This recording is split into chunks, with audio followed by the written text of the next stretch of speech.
Congratulations, 100 episodes. Oh, thanks, yeah. That's a great club to be in. Well, it's just a number. Well, what can you tease about what's going to come up in that? I think it's an origin episode, right? Yeah, it's kind of high. It's like well, it takes place even before the pilot took place, so it's like 8 years earlier, and I don't know how we're going to pull that off physically, but it's a good episode. It's interesting.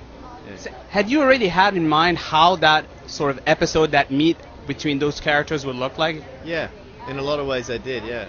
In my own mind, but then obviously the writers had something else in their mind, and then we compare notes and see how it turns out. But I'm happy with it. I've seen it. I've seen the cut of it, and it looks good. So when you're going through this journey of 100 episodes, on or off screen, there are a lot of moments that probably stick with you. Which one, if you could, would you like to relive? Off-screen stuff sticks with me.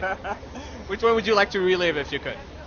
I think probably my experience of meeting Bruno and David Nutter, who directed the pilot, and when we first sat down together, and I'd just gotten off a flight from Australia, and we sat down that afternoon. It's a 12-hour flight, and talked about the character when we were working on the pilot. So before we even started shooting, it was like 2 days. We started shooting the pilot, and 3 days after.